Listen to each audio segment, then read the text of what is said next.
सभी प्यारे दोस्तों को नमस्कार। साथियों, कैसे हैं आप सभी लोग? उम्मीद करते हैं बढ़िया होंगे, अपनी तैयारी में लगे। आज जो है हम दिल्ली पुलिस कांस्टेबल 16 मार्च 2025 आज हो चुकी है।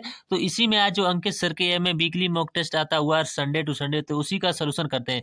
तो पिछले हमने कई मॉक टेस्ट सॉल्व करा चुके हैं। अगर आपने नहीं देखे हैं तो चैनल की प्ले लिस्ट में जाएंगे, सारे के सारे जब से शुरुआत हुई थी उसी दिन से हम लगातार इसका वीकली मॉक टेस्ट का सोल्यूशन कर रहे हैं। सभी को पता होगा इसमें 15% देखने को मिलते हैं मैथ के। कितने? ओनली 15%। तो बहुत कम वेटेज रहता है मैथ का, क्योंकि 50% तो जीएस ही आती है। सभी को इसका सिलेबस भी पता होगा।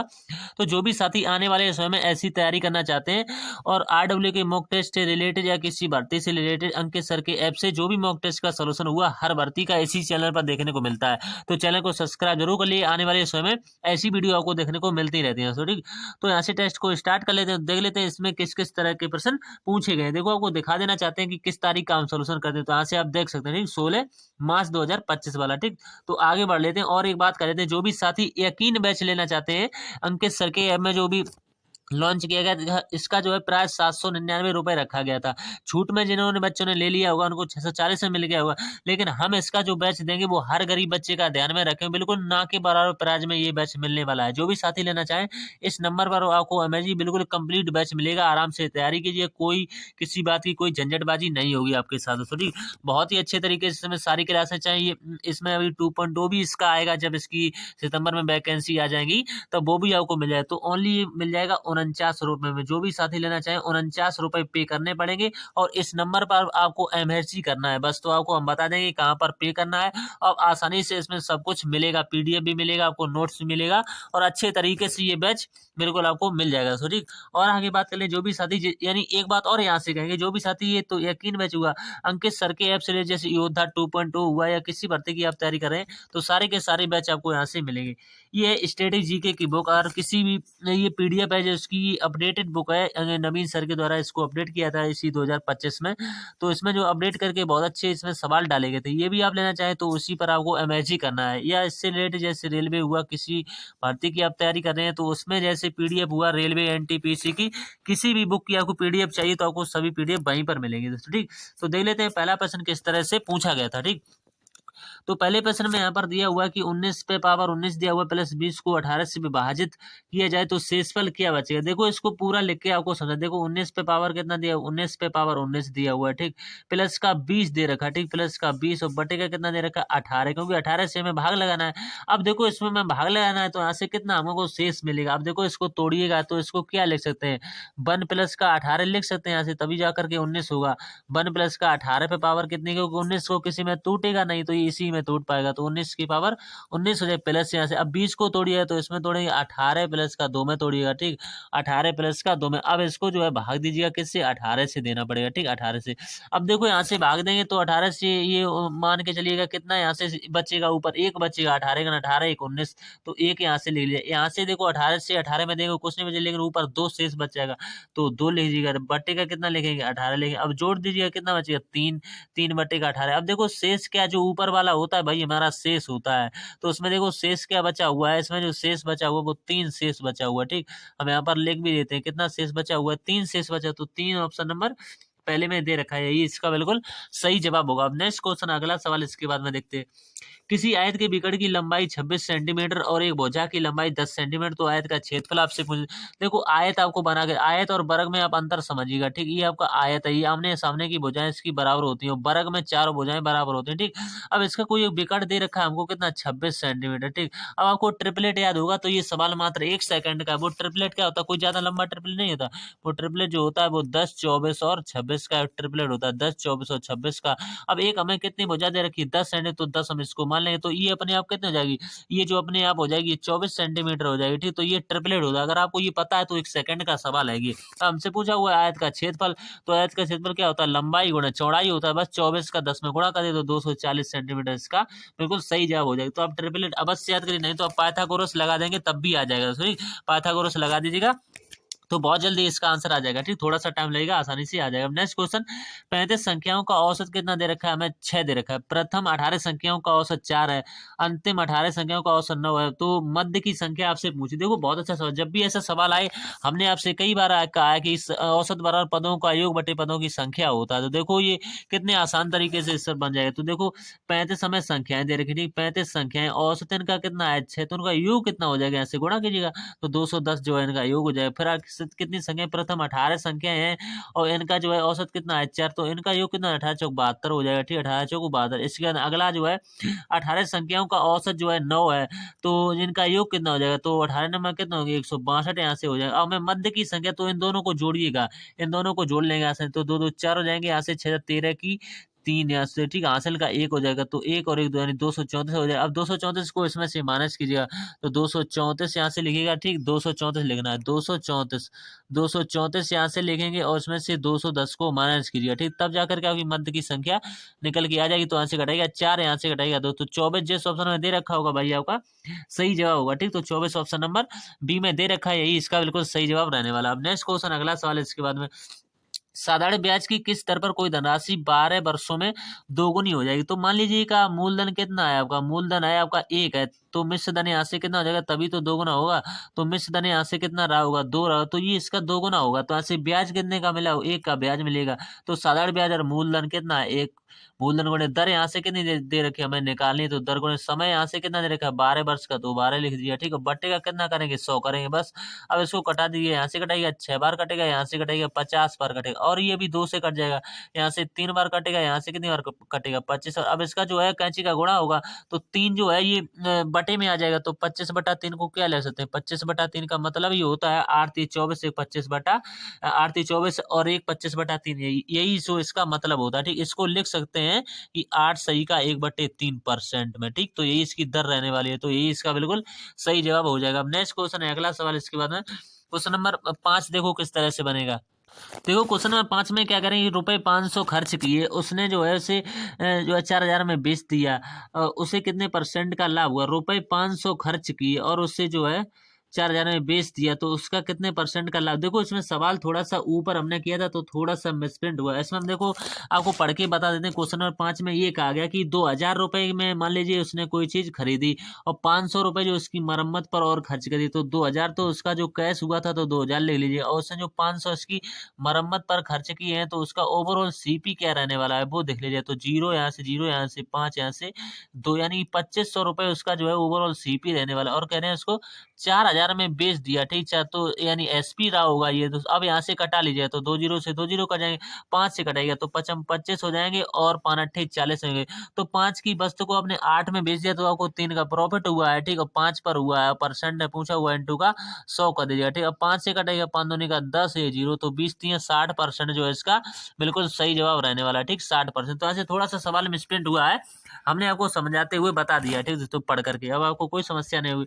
अब क्वेश्चन नंबर 6 देखो किस तरह से बने। एक किसी कार्य के 60% भाग को, अब देखो एक किसी कार्य के 60% भाग को, तो 60% है, परसेंट हटेगा बटे 100 है। इस ये कितने दिन में कर सकता है? 6 दिन में। अब यहाँ से कटेगा 0 से 0 कट जाएगा, 6 से 6 कट जाएगा, तो 10, मान लीजिए ए किसी कार्य को 10 दिन में कर सकता है। ठीक, अब बी उसी कार्य को 15 दिन में कर सकता है, तो बी उसी कार्य को 15 दिनों में कर सकते। तो दोनों का एलसीएम निकालिए, तो 30 जो है इनका एलसीएम हो जाएगा, तो 10 3 30 हो जाएंगे, 15 दूनी का 30 हो जाएंगे। ठीक, अब सवाल कह रहे हैं वे 3 दिन तक एक साथ मिलकर के कार्य करते हैं, तो उनकी क्षमता कितनी है दोनों की? 5 5 की क्षमता से 3 दिन का इनका जो है कितना कार्य हो जाएगा? 5 से 15 कार्य हो जाएगा। ठीक, अब शेष कार्य बचेगा कितना? यहाँ से घटा दीजिएगा 30 में से 15 को, तो शेष कार्य 15 रहने वाले, क्योंकि 15 हो चुका है। अब शेष कार्य बी कर रहा है, तो बी की क्षमता कितनी है? यानी बी जो है 12 दिनों का समय ले, तो सी की क्षमता यहाँ से आ जाएगी, तो सी की क्षमता जो है यहाँ से निकल के आ जाएगी, तो कटाएगा तो 3 पंचे 15 हो जाएंगे और 3 चौक 12 हो जाएंगे, तो 5/4 जो है सी की क्षमता आ गई। हमसे पूछा सी उसी कार्य के 1/8 भाग को। अब देखो कार्य कितना है आपको यहाँ पर समझा देते हैं अच्छे तरीके से। कुल कार्य है हमारा 30। ठीक है, यहाँ से समझिए कुल कार्य कितना है? 30 हमारा कुल कार्य है।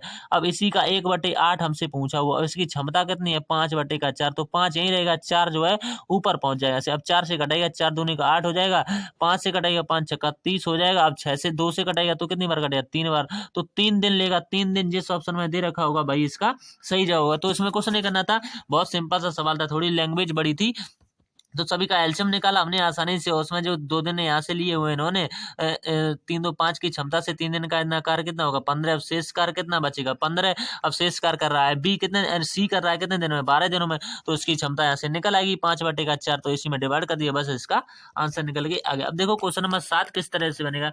7 में क्वेश्चन में क्या कह रहे हैं, एक थैले में जो है 5 रुपए 10 रुपए मूल्य वर्ग के कुल 40 सिक्के हैं, इनका कुल मूल्य 310 है। रुपए 10 के सभी सिक्कों के मूल्य और 5 के सभी सिक्कों का अंतर आपसे पूछा हुआ। अब देखो 5 रुपए यहाँ से दे रखे हैं, 5 रुपए यहाँ से दे रखे हैं, यहाँ से कितने दे रखे हैं 10 रुपए दे रखे हैं, ठीक 5 रुपए यहाँ से 10 रुपए, और यहाँ से कितने दे रखे हैं 40 इनके सिक्के बता रहे हैं। अब मान के चलिए माना 5 रुपए के सिक्के हमने मान लिया कि 5 रुपए के जो सिक्के हैं वो एक्स हैं, ठीक। तो 10 रुपए के यहाँ के सिक्के कितने होंगे 40 माइनस का एक्स हो जाएंगे। जब दो भी सवाल में ऐसी कंडीशनें दे रखी हैं, यहाँ भी सिक्के दे रखे हैं मूल्य वर्ग में, तो ठीक अगर अनुपात में दे रखा हुआ तो उसका तरीका अलग होता है सॉल्व करने का।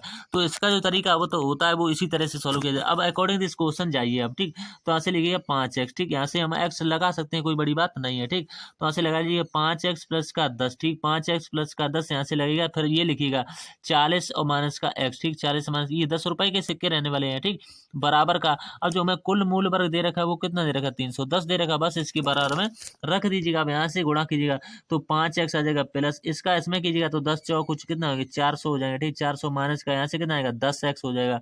अब बराबर लगेगा कितना होगा 310 आ जाएगा, ठीक 310। अब घटाइएगा 10 में से ये जाएगा तो 5x बचेगा, ठीक 5x बराबर यहाँ से। अब इसमें से घटाइएगा 400 में से 310 तो यहाँ से कितना बचेगा 90 बचेगा, तो x बराबर यहाँ से कितना निकलेगा 18 से कट जाएगा, तो 18 पंचे 90, तो x की वैल्यू रहने वाली है वो क्या रहने वाली 18 रहने वाली। अब आप देखो यहाँ से x की वैल्यू क्या रहने वाली 5 रुपए की, यहाँ से कितने आ गए आपको 18 मिलेगी। अब यहाँ से 40 में से x को घटा दीजिएगा, x वैल्यू कितनी आ गई 18। अब इसके निकल आएंगे 10 रुपए के, तो 10 के कितने निकल आएंगे 22 निकल जाएंगे।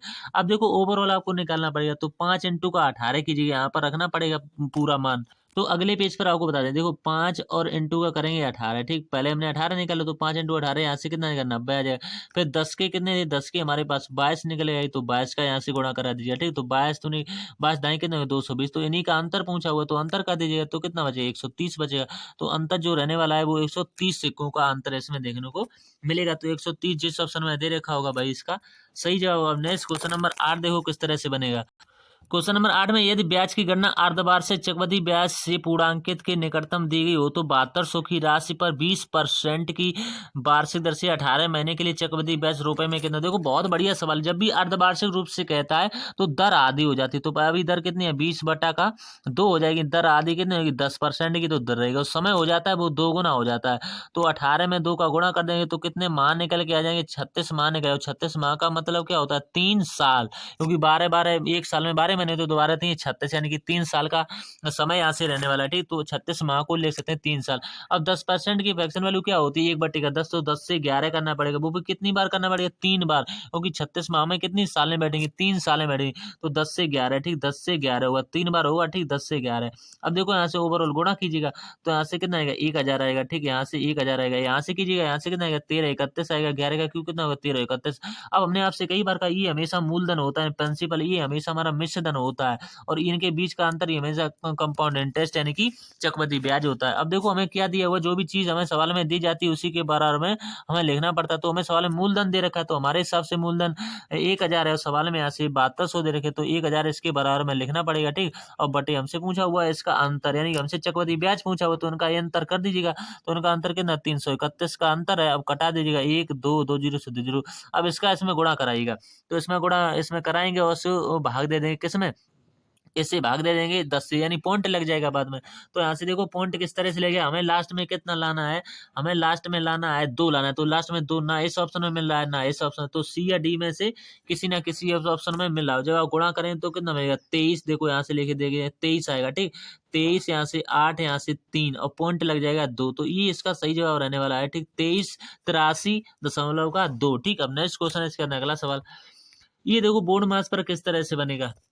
इसको बोर्ड मास्टर बनाइएगा एक बार में। देखो सबसे पहले ये ऑफ वाला सॉल्व होगा इतना, तो 5 एकम 5 और बार 87 84 इतना आप कर सकते हैं, लेकिन साधारण सा सीधा करेंगे तो यहाँ से 5/7 लिखेंगे, 5/7 यहाँ से 1/12, 5/7 यहाँ से 1/12, यहाँ से गुणा लगे, फिर 1/4 यहाँ से, ठीक। अब माइनस यहाँ से लगा हुआ, ठीक। इसको लिख सकते हैं 8 यानी 1/16 लिख सकते हैं आसानी, ठीक। माइनस का 1/16, 1/16 यहाँ से लिख सकते हैं, ठीक। अब अगला ये क्वेश्चन को बंद कर दीजिएगा। अब अगला सॉल्व कीजिएगा तो यहाँ से कितना आएगा, 5/4 यहाँ से सॉल्व कर लीजिएगा। यहाँ से देखो डायरेक्ट ही कर सकते हैं, कितना 8 5 40 और 40 बटे कितना 15 चौकू 60, तो 40/60 सीधा कीजिएगा। 8 5 40 और 15 चौकू 60, तो 40/7 माइनस का 2/3। अब देखो यहाँ से कटाएगा तो 20 से कटेगा, तो 20 दूनी 40 और 20 3 60। अब देखो ये चीज प्लस की है तो 2 से 2 खत्म, 3 से 3 खत्म, यहाँ से क्या मिला, 0 मिला, यहाँ से कुछ भी। अब इतने को सॉल्व करना है बस। नीचे देखिए, नीचे 1/2 यहाँ से कीजिए। अब देखो गुणा को भाग में बदलेंगे तो 4 ऊपर पहुंच जाएगा, प्लस लगे यहाँ से 1/2 यहाँ से लिखा। अब 2 से कटेगा तो 2 बार कटेगा। अब देखो अगले स्टेप पर आपको बता देते हैं किस तरह। अब सभी को गुणा कीजिएगा, तो 12×7 = 84, 84 का आपको करना पड़ेगा 4 में, तो 84 का 4 में गुणा करेंगे तो 336 निकल के आएगा। अब देखो नीचे यहाँ से क्या बचा हुआ है, नीचे देखो 2 2 दूनी 4 1 5/2 बचा हुआ है नीचे, बस 5/2, तो इसी को लिखना पड़ेगा, ठीक भाई। हम अगले स्टेप पर लिख देते हैं यहाँ से, ठीक। तो ऊपर लिखेंगे 5, 5 बटे का कितना लिखेंगे 336, तो 5/336 माइनस का 1/16 यहाँ से जो निकल के आया हुआ था। अब नीचे जो बचा हुआ था वो 5/2 बचा हुआ था, 5/2। अब इसको सॉल्व करना है, इसको देखो एलसीएम लेकर के सॉल्व करना पड़ेगा। तो 5 माइनस का 21 बटे का कितना हो जाएगा 336 हो जाएगा, ठीक। 336 और बटे का कितना करना पड़ेगा 5/2 करना पड़ेगा। ऊपर घटा दीजिएगा तो ऊपर बचेगा 16 माइनस का 16/336 और बटे का कितना बचेगा 5/2, ठीक। 5/2 यहाँ से बचेगा। अब यहाँ से सॉल्व कीजिएगा। अब देखो ये वाली चीज यहाँ से और लास्ट वाली चीज यहाँ से हो जाएगी सॉल्व, ठीक। तो यहाँ से लिखिएगा 16 इंटू का 2 और बटे का कितना होगा 336 होगा, ठीक। 336 और इंटू का कितना होगा 5 होगा। अब 16 से कटेगा कितनी 105 बार, तो 2 बटे कितना होगा 2 बटे यहाँ से इसका गुणा कराइएगा, तो 16 एकम 16 यहाँ से कितनी बार, देखो दोबारा से आपको काट के बता देते हैं, ठीक। तो 16 से ये कितनी बार कटे 16 दूनी 32, 16 एकम 16, तो 21 पंचे 105 यानी 2 बटे माइनस का होगा 2, ठीक। 2/105, तो माइनस का 2/105 किस ऑप्शन में दे रखा होगा देखते हैं। माइनस का 2/105 ऑप्शन नंबर डी में दे रखा है, तो ये इसका सही जवाब रहने वाला। अब नेक्स्ट क्वेश्चन अगला सवाल इसके बाद में क्वेश्चन नंबर 10 में क्या कह रहे हैं कि दो संख्याओं का महत्तम समावर्तक एचसीएफ 5 और लघुत्तम समावर्तक एलसीएम 120, यदि इन दोनों संख्याओं का योग 55 है तो इन दोनों का व्युत्क्रमों का योग आपसे देखो संख्या हमें नहीं पता है तो संख्याओं को सोचना पड़ेगा। तो मान के चलेंगे संख्या, ऐसा सवाल पिछले मॉक टेस्ट में बन चुका है, तो हमें संख्या पता है कि 40 एक संख्या रहने वाली है, एक संख्या 50 है, तो इनका एलसीएम निकालेगा। अगर इनका एलसीएम 120 हो जाता है तो ये सवाल सही रहेगा, संख्याएं भी सही रहेंगी। और इनका एचसीएफ कितना रहने वाला 5 रहने वाला, बिल्कुल सही बात है। इनके व्युत्क्रमों का योग हमसे पूछा हुआ, तो 1/40 कीजिएगा, ठीक। 1/40 प्लस का 1/15 कीजिएगा। अब एलसीएम लेकर के सॉल्व करिए, तो एलसीएम यहाँ से आपको पता ही है 120 आएगा, ऊपर कितनी बार जाएगा 3 बार जाएगा, ये 15 कितनी बार जाएगा 8 बार जाएगा, बटे का करिएगा इतना 120।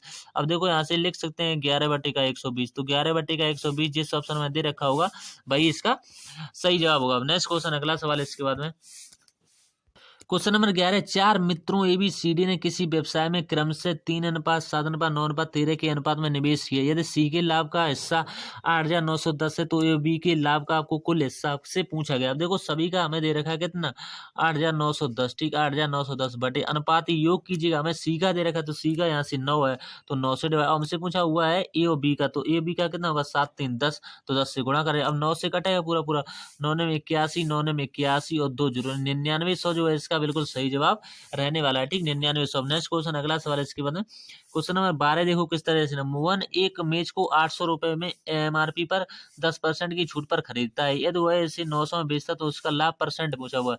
अब देखो 800 रुपए दे रखा, ठीक। 800 इसका हमें 10% निकाल देना, तो इसका कितना होगा 90/100, ठीक। 90/100, तो 2 जीरो से 2 जीरो कट जाएंगे ऐसा, तो 8×72 यानी कि 720 रुपए की वस्तु को कितने में बेचने को बोल रहे हैं 900 में बेचने को बोल रहे हैं, तो कितने का लाभ हुआ, तो 0 से 0 कटा लीजिएगा। कटाइए किससे, कटाइएगा 118 से, तो 18 चौक 72 और 18 पंचे 90 दोस्तों, ठीक। अब यहाँ से कितने का लाभ हुआ, एक का लाभ हुआ किससे 4 से, हुआ परसेंट है पूछा इंटू का 100, तो 100/4 का मतलब ये होता है 25% का दोस्तों, ठीक। तो क्योंकि 25 चौक 100 होते हैं तो 25% का प्रॉफिट इसका हो जाएगा। अब नेक्स्ट क्वेश्चन अगला सवाल इसके बाद में 4 सेंटीमीटर त्रिज्या वाले एक गोले को पिघलाकर 2 सेंटीमीटर त्रिज्या वाले छोटे-छोटे गोले बनाए जाते हैं। ऐसे कितने गोले बनाए जा सकते हैं? तो गोले का आयतन कितना 4/3 पाई आर क्यूब। देखो 4/3 और पाई आर क्यूब, तो पाई आर वन एक तरफ क्यूब होगा, ठीक, बराबर लिखेंगे।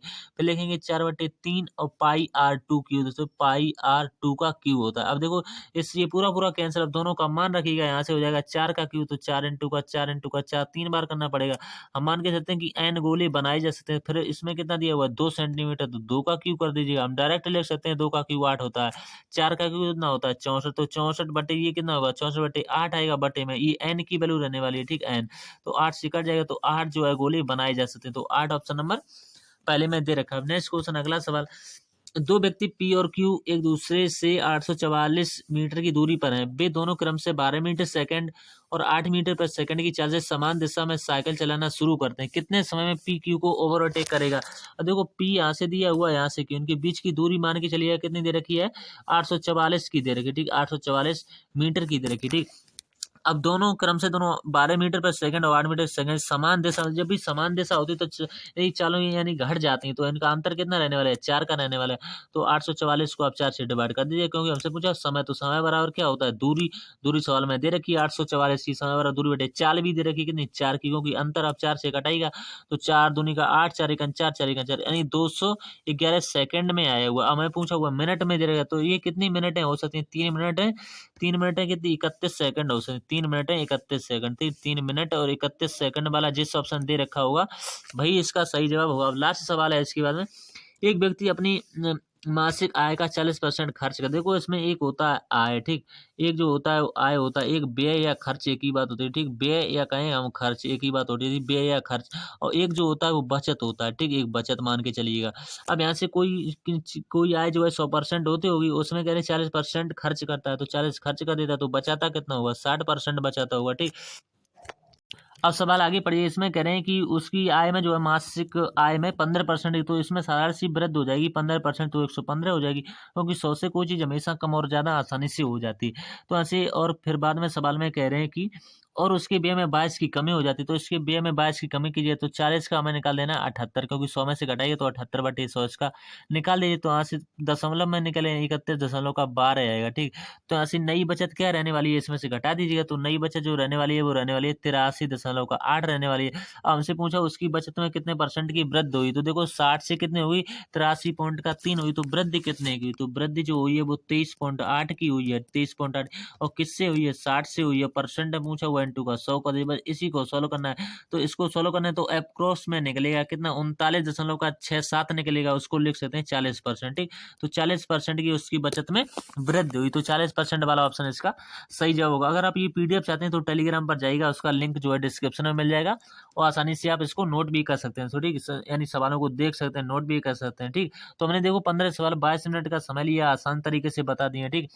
तो इसमें 15 ही सवाल देखने को मिलते हैं, ठीक। तो उम्मीद करते हैं आपको वीडियो अच्छा लगा हुआ है, तो वीडियो को लाइक कीजिएगा, कमेंट करके बताइएगा कि वीडियो आपको कैसा लगा है। तो इसका हम PYQ का भी सॉल्यूशन कर रहे हैं, इसकी प्लेलिस्ट बनी है, आप देखना चाहते हैं तो चैनल की प्लेलिस्ट में जाएंगे, आपको PYQ जो 14 सितंबर यानी 14 नवंबर से जो स्टार्ट हुए थे एग्जाम 2023 वाला, उसका हमने इसमें सॉल्यूशन कराया हुआ है, ठीक। इसकी भी PDF टेलीग्राम चैनल पर मिलती है।